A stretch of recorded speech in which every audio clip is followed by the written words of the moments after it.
my senior year, 1966, decisions had to be made. The war was going on. People were getting drafted.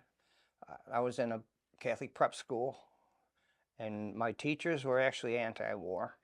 And but I made the decision that I was going to go. I came from a military family. My grandfather was a doughboy, World War I. My mother and father were sailors in the Navy in World War II. My godfather, my Uncle Pete, he went through World War II as a pilot, and after the war, in service, died in a military plane, crashed. And so my feeling was, if there's a war going on, you got to serve, you got to go. Most of my peers, especially being in a Catholic school, prep school, these kids were going to college. Of course, they were anti-war, but that was just my decision. I decided I would go. And McQuaid, my counselors at McQuaid were upset. They wanted me to go to college because college, if you went to college, you get deferred. All my friends were going to college for 4 years, and they thought the war would be over and they wouldn't have to deal with it. I could have gone that route, but I decided I was going to go and serve. So my counselor, Father Balliff, pulled me aside, gave me kind of a hard time, and he asked me to come in and talk to one of his shrinks, and they tried to talk me out of it. I think basically because I was ruining their odds, because they used to advertise that 100% of their graduates went to college. I don't know if they were worried about me. I think they were just worried about their image. But anyway, who knows? That was my decision. And I had a couple really good friends in high school, and just kind of reiterate how the times were. My good friend Dave Atwell decided he was going to go to Canada, and I was actually just got out of the service when he got drafted, and he asked me to go to Canada with him, make sure he got up there. So his mother and I took him up, and we went through the customs and got him what was called landed immigrancy, and he's there to this day, and we're still friends. I talked to him on Veterans Day, this past Veterans Day, and we made different choices, and we respected our choices, each other. Just the opposite, friend Tom Kheel, a very good friend. When the day we graduated from high school, we moved to New York City, got an apartment. I was waiting to get drafted, and he was going to go to Columbia University. And he got in the peace movement real heavy. So then, about a year later, I was getting drafted. I met him in Rochester, and he told me, said, if you honor that draft, if you get drafted, he says, I'll never speak to you again. And he never did to this day.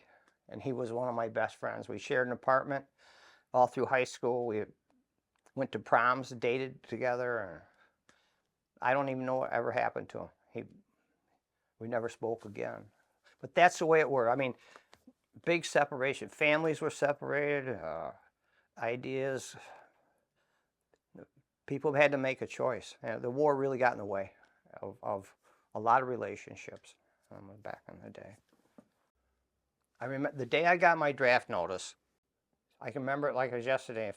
My friend Dave Shear and I were going to play softball. They had a keg of beer over there. So I went over, I dropped him off. I had a date that night. But we were drinking beer, and I left him over there, and I'm coming home. It was raining a little bit. And just before the White House, there's a big curve, and I remember the car spun out of control, did a complete 360, and stopped. Ended up just same way I was going. Car stalled out. I just started it and went on my date. And I don't remember too much more. I just think I was glad to get it started. I wanted to get going, get this over with. That's my thought, you know. You heard it on the radio? What? The draft? No, they send you a letter. Oh, okay. They send me a letter, and it says, "Greetings from your fellow citizens. You know, you have been, you know, selected. You know, like it's a big deal. You know, and they have a committee out of each county seat called the draft board. So they pick you out. They make sure if you're not going to college or have some kind of medical deferment, and they select you, and then they give you a date. First, they give you a date to report for a physical, and then then they send you another letter for the actual date that you're going. Yeah, it's fun. It was interesting you take your physical in Buffalo, so you show up with all these other people that are getting drafted, and it's quite a lot of people don't want to be there. A lot of people are coming up with excuses so you know they get out of it. Actually, one guy was I didn't say that, but a couple guys were high. One guy was trying to pretend he was gay, and some guys are really scared. Some guys are angry. You know, like I just wanted to get it over with. You know, but it was funny. My really good friend Pat Kenny was with me, and he got turned down because his vision, I believe, and you have all these sites. They test your vision. They test this. They take blood work. You wait. They go and they move you through all this stuff.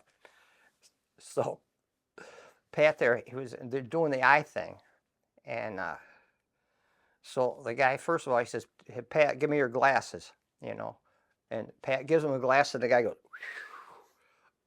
"Whoa!" I think Pat was a little disappointed that you know he failed the physical. But 2 years later, he went back and wanted to retest, and they took him. And he ended up enlisting and going in the service. Anyway, so I think they were getting desperate later in the war. Yeah. When your car spun out, was that just randomly happened? Yeah, no. It was raining. Yeah. It was really slick, and that thing is a big curve like that. And I remember sliding, but I remember seeing the trees and everything. But I spun right around and ended up over in the ditch, but going the same way. Yeah. No cars around or anything. So I started the car back. It was my dad's car. I started it back up. I just came to Dansville like nothing happened. You know? Almost like symbolic, yeah. Almost like symbolic, right? Oh yeah. And now that you mention it, or well, you know, it was like maybe a little foreshadowing of something. I don't know. It's like your world's gonna get turned around, but then you're gonna still be like. Yeah, like I had a chance, you know. It stalled for a minute, and you really want to do this.